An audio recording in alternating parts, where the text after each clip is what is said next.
জয়ের তারা। কেন বললাম বলো তো জয়ের তারা?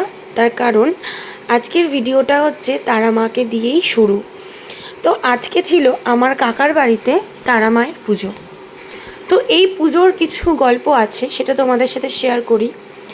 আমার কাকা যখন তারা মায়ের স্থানে যখন তারাপীঠে পুজো দিতে গেছিলো, গঙ্গা স্নান করে উঠে এই তারা মাকে সে পেয়েছিল। তো সেই গঙ্গা স্থান থেকে তুলে নিয়ে এসে আজকে এই মাকে প্রতিষ্ঠা করেছে। 3 বছর হলো। প্রত্যেক বছরের ন্যায় এবছরও আজ কাকার বাড়িতে পুজো। তো দুপুরবেলা আমরা জল সইতে গেছিলাম, গিয়ে তারপরে মাকে ঘুরিয়ে নিয়ে রাখা হলো তার সিংহাসনে। আর এটা হচ্ছে রাত্রেবেলা। প্রত্যেকবারের মতন এবারও বাড়িটাকে পুরো আলো দিয়ে সাজানো হয়েছে।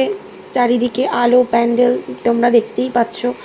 আর এদিকে দেখো আমি উপোস করিনি, তবে প্রত্যেক বছরের মতন এবছর আমার কাছে একটু আলাদা রকম। তো এদিকে দেখো মায়ের ভোগ, এদিকে ফল, সব কিছু তৈরি হয়ে গেছে যা যা মায়ের পুজোতে লাগে। আর দেখো পদ্মগুলো কি সুন্দর লাগছে, তাই না? তো মায়ের মুখটা যখন দেখি তখন মনে হয় কোথায় যেন একটা আলাদা একটা শান্তি চলে আসে। তো এই যে হচ্ছে সেই তারা মা, যেই মাকে আমার কাকা তারাপীঠের গঙ্গায় গিয়ে পেয়েছিল। তো তারপর থেকেই এই বাড়িতে প্রত্যেক বছর ভাদ্র মাসের কৌশিকী অমাবস্যায় মায়ের পুজো হয়। তো সবাই জানিও ভিডিওটা কেমন লাগলো। আশা করি সবার ভালো লাগবে।